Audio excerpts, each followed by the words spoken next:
C'est parti pour notre nouvelle rubrique, les Sartois aux Jeux Olympiques. Donc, ils sont 31. 31 athlètes sartois à avoir participé à la plus grande compétition sportive du monde, les Jeux Olympiques. À un an des Jeux de Paris 2024, nous avons souhaité évidemment raconter leur histoire. Le premier livre à s'ouvrir ce soir, c'est celui de Dominique Chevelier. Bonsoir. Bonsoir, je suis le premier. Oui, le tout premier. Merci. Et on est ravis que ce soit vous, Dominique. Et quoi de mieux, évidemment, que de commencer cette rubrique avec une discipline mythique. Le marathon, une épreuve présente dès la première édition des Jeux restaurés par Pierre de Coubertin en 1894. Il était une fois donc Dominique Chevelier, né le 3 août 1956 du côté de la Flèche, athlète spécialisé dans la course à pied hors stade, le 10 km, le semi-marathon, le marathon évidemment. En 1981, vous décrochez le premier de vos 4 titres de champion de France du marathon. Avec des cheveux, vous voyez la photo. Avec des cheveux. Mais l'année évidemment qui nous intéresse, c'est l'année 1992, évidemment, car vous décrochez votre ticket pour participer aux Jeux Olympiques de 1992. C'est déjà pour vous, à ce moment-là, une victoire symbolique de gagner le droit de participer aux Jeux Alors, Olympiques. tout gamin, on voit les photos lorsque j'étais cadet. Jamais j'aurais imaginé aller aux Jeux Olympiques. Pour moi, être le champion de ma ville, la Flèche, puis après, on a envie d'être champion départemental de la Sarthe, puis après régional. Tout s'est fait progressivement. Un jour, je suis champion de France en 81. Et je me suis dit, bah, fallait aux Jeux Olympiques. J'ai loupé 84 de peu, 88. Et enfin, 92, je suis allé aux Jeux Olympiques. Donc, en effet, pour un sportif lambda, si je puis dire, c'est quand même un rêve. Même, c'est peut-être pas le meilleur souvenir de ma carrière, mais j'ai fait les Jeux Olympiques. Ouais, c'est ça. C'est quelque chose qu'on retient évidemment dans Ah une oui. carrière de sportif. Sur mon CV, il y a écrit plusieurs fois champion de France, sélectionné aux Jeux Olympiques, quoi. Ouais, Voilà. ça parle. Ça parle évidemment. Quel est le premier souvenir qui vous vient en tête lorsqu'on évoque Barcelone 1992? Le basket, naturellement, hein, c'était la... Merde, comment il s'appelle déjà? La Dream Team, La Dream Team, avec Michael Jordan. Jordan, tout ça. On garde les Jeux Olympiques là-dessus. Sur ça, Carl Lewis au 100 mètres, il y avait vraiment des grands noms de l'athlétisme. Alors, on dit, c'est pas parce que je l'ai fait, que c'était peut-être les plus beaux Jeux Olympiques, parce qu'après, c'est devenu un petit peu trop business. Après, c'était Atlanta. Donc, Atlanta, vous savez, c'est Coca-Cola, etc. Donc, je crois que Barcelone, c'était des vrais Jeux Olympiques. Enfin, moi, j'étais dans ma bulle, hein, je courais le dernier jour, je suis arrivé 4 jours avant. Est-ce que j'ai profité des Jeux? Peut-être pas trop quand même. Peut-être pas assez. Ça, c'est toujours le petit regret, évidemment. D'ailleurs, vous êtes venu avec la veste d'époque, hein. Ça, c'est la veste que vous portiez en 1992. Hein. À la cérémonie d'ouverture, on avait un beau canotier, pantalon bleu marine. Ça, c'est la veste du défilé. Bah, vous voyez la photo, là, le canotier et la chemise marron clair, la cravate. Et c'est parti. Donc, vous voyez, 32 ans après, je suis impeccable encore dans ma veste. Avec la petite cravate aussi qui allait bien, la petite chemise beige, magnifique, le style parfait. Alors, je ne avec sais le plus la chapeau. marque, si c'est un Lapidus ou quoi, mais en général, c'est toujours des grands couturiers qui Ouais, équipent qui équipe les les équipes athlètes. de France, les équipes olympiques. C'est un souvenir marquant aussi, ça, la cérémonie d'ouverture. On dit souvent, les athlètes qui font les Jeux nous parlent aussi de la cérémonie d'ouverture comme un grand souvenir. Ça l'est aussi pour vous? Ouais, c'est un souvenir. Je me souviens du capitaine qui était Jean-François Lamour, qui était champion olympique d'escrime. Je ne vais pas Ouais. dire si c'est le fleuret ou le sabre, qui est devenu ministre jeunesse et sport ensuite. Donc, ouais, c'est des grands moments. Hein. Vous défilez. Moi, c'était quand même 10 jours avant mon marathon. Donc, quand même, j'étais un petit peu cool, si je puis dire. Donc, de grands souvenirs. Ouais, tous ces défilés sur la piste du stade de Montswitch, là-haut. C'était vraiment quelque chose de grandiose. Et j'ai du mal à imaginer que c'était déjà il y a 30, 31 ans, 32 ans. J'ai l'impression que c'était il y a 10 ou 15 ans. Le temps passe vite. Le temps passe trop vite, ça c'est sûr. Vous vous souvenez de votre classement sur ce marathon? Sur le marathon, oui, j'ai fait 31e. Hein. Mon but, c'était, bon, comme j'avais fait 3e au championnat d'Europe, 5e à une Coupe du Monde, je voulais terminer dans les 10-12. Mais le marathon, c'est tellement universel, même si à l'époque, il n'y avait pas encore tous les Africains. Ils sont vraiment Ouais. arrivés mais c'était les Japonais qui dominaient. Et c'est un Coréen qui gagne, qui a disparu après. C'est un one-shot. Hein. Il a fait que ça, c'est un peu bizarre d'ailleurs. Devant des Japonais, et je fais 31e. J'ai longtemps été dans les 12-15. Et puis j'ai craqué sur la fin. J'ai fait 2h19 sous la chaleur en montant la côte de Montswitch. Le chrono était pas trop mal. Le seul bon souvenir, c'est que j'arrive avec deux stars du marathon de l'époque, Rob de Castella, qui était le champion du monde quelques années avant, et Ahmed Salah, le Djiboutien, qui gagnait tous les grands marathons, Paris.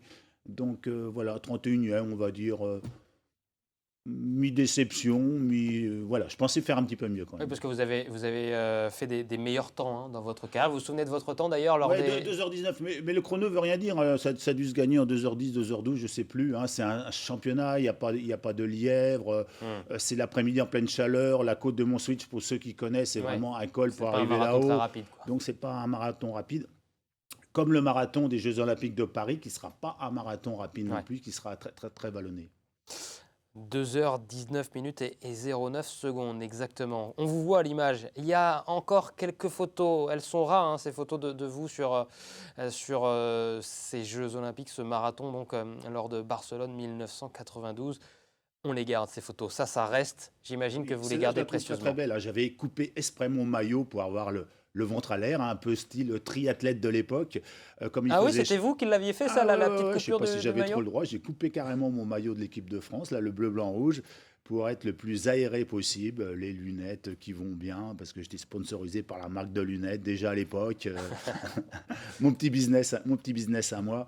Et voilà. Et le souvenir aussi, c'est tout. Je sais pas si vous en parlerez tout à l'heure. Toute cette délégation fléchoise et du conseil départemental qui m'avait suivi sur le marathon. Ils avaient vraiment fait, eux, un marathon, parce qu'aller du départ à l'arrivée, me voir à mi-parcours, c'était assez épique pour eux. Aussitôt dit, aussitôt fait. Voilà, là on voit Regardez. le maire de La Flèche, Guy-Michel Chauveau, le conseil général Guy Demopou, regretté, etc., qui est pas là. Donc je me rappelle la réception à l'arrivée avec Qui avait fait le déplacement, hein. qui avait fait le déplacement, Monsieur Jevaux, qui m'avait reçu à la gare à l'arrivée du train. Ouais, ouais, c'est vraiment été une belle ambiance, un sport individuel, mais qu'on a fait avec un collectif.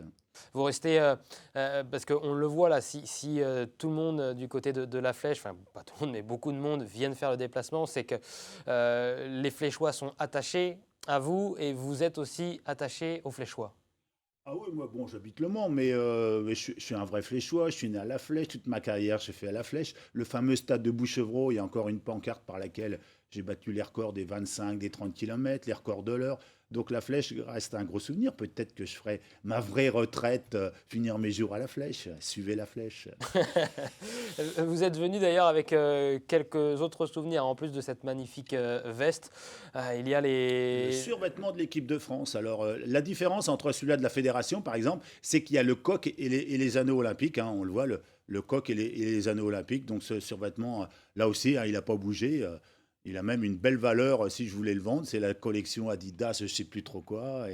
Et puis, naturellement, il y avait aussi le t-shirt. Alors, le maillot en tant que tel, je ne sais plus trop où il est d'ailleurs, mais voilà. Et puis, il y a le diplôme par lequel vous avez participé aux Jeux Olympiques. Ouais, voilà, ce fameux coq et les anneaux olympiques. Ça veut dire que ça vient du comité olympique.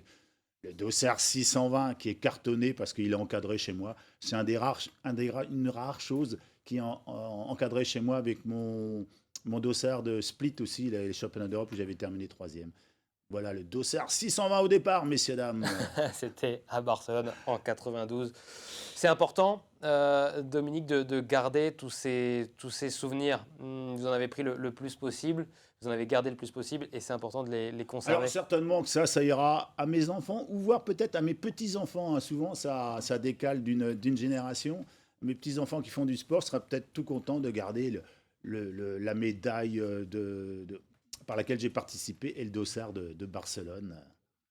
Est-ce que cette participation aux Jeux Olympiques du côté de Barcelone en 92, est-ce qu'elle a marqué votre carrière sportive et plus encore même votre vie? Non, je dirais c'est l'ensemble de ma carrière, hein. Issu d'un milieu bonnaise, j'ai arrivé à vivre de mon sport, Ouais. qui est la course à pied, hein. Je n'étais pas footballeur au Mans, j'étais pas basketteur, j'étais marathonien, coureur à pied. Donc j'ai eu de la reconnaissance. Alors, les meilleurs souvenirs, naturellement, c'est les rencontres avec les gens, on en a parlé tout à l'heure. En deux, les pays, j'ai voyagé dans tous les pays du monde. Et en trois, c'était une époque où on était très bien payé, donc j'ai pu vivre de ça, me prendre un congé sabbatique à la banque. Là, on voit le cross d'Alon avec Endurance 72 à l'époque. Donc voilà, Crossman aussi, hein, 8 fois les championnats du monde de cross. Et on voit Mohamed Serbouti qui m'a un petit peu remplacé après dans le palmarès et dans le cœur des gens. Le Cross-Ouest France, naturellement. Donc voilà, tout ça, c'est des bons souvenirs. Et ma carrière a duré quand même très, très, très longtemps, hein.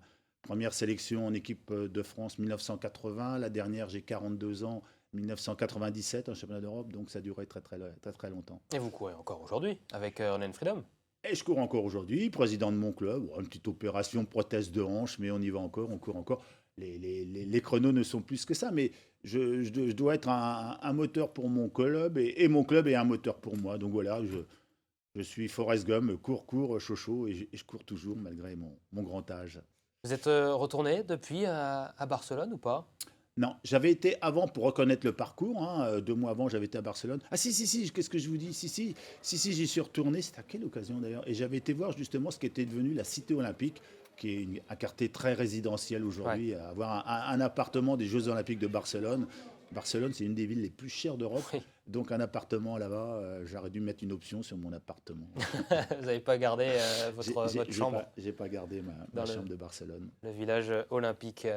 On a vu d'ailleurs hein, ce logo là, de Barcelone 1992. Ça doit aussi vous rappeler quelques souvenirs. Et la chanson phare, c'était la chanson de Queen. Je ne sais plus comment ça s'appelle, de Barcelone. Barcelona, c'était vraiment une chanson chantée par Queen. Là aussi, c'est des beaux souvenirs. Alors, je suis sûr que nos téléspectateurs s'en souviennent. Moi, je suis arrivé sur Terre 2 ans après. J'étais pas encore là. Alors tout à l'heure, vous parliez de 1956, ma date de naissance. C'est à l'époque d'Alain Mimoun, qui est champion olympique, hein, le dernier Français champion olympique de marathon, 1956. Donc voilà, là aussi, peut-être c'est peut-être un petit clin d'œil à l'histoire. D'ailleurs, je suis invité à une inauguration de la rue Alain Mimoun à changer dans les semaines ou les mois à venir. Donc vous voyez, À changer. Il y pour aura les donc marathoniens. cette rue. Pour rendre hommage aux marathoniens, au marathon également, discipline de 42,195 km. Et il y aura évidemment le marathon au programme des Jeux Olympiques à Paris en 2024. C'est important que la France, que Paris accueille les Jeux Olympiques, cet événement international. Ça représente quoi pour vous, les Jeux Olympiques? C'est la ville de Paris. Paris organise la dernière fois, c'est en 1928 ou 1924, je crois, Ouais, pour les Jeux Olympiques. Donc c'est quand même quelque chose de grandiose. Alors c'est sûr que ça a été décidé avant tout la crise, le Covid, tout ça. Donc ça galère un petit peu pour organiser ça. Tony Estanguet, je le connais personnellement parce que j'ai fait des stages pour une marque de sport avec lui. Donc non, je pense que ça va être une réussite, mais beaucoup de problèmes, hein. C'est très très lourd. L'époque n'est plus la même époque qu'il y a 8 ou 10 ans lorsqu'ils ont obtenu ces fameux Jeux Olympiques. Mais on va leur souhaiter bon courage. Oui, évidemment. Et puis aux athlètes aussi français. On a vu que ça ne s'est pas passé comme on voulait hein, du côté des derniers championnats du monde, du côté de l'athlétisme. On espère que l'athlétisme, ouais, ça va bosser. C'est assez moyen. J'ai un petit peu peur, hein. Il y a Meyer au décathlon, mais le décathlon, c'est comme le marathon, quoi. Le moindre petit pépin, et puis ça y est, c'est une bulle, c'est zéro. Un cours sur 110 mètres OM, et il n'y aura pas 36 médailles.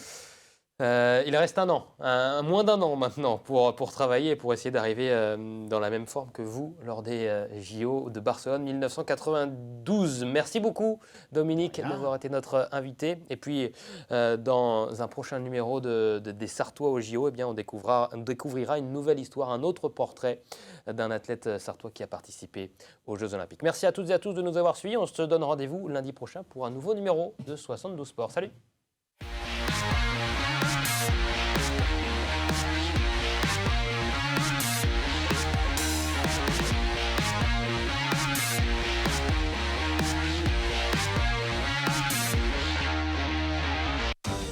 Le département, premier partenaire du sport en Sarthe.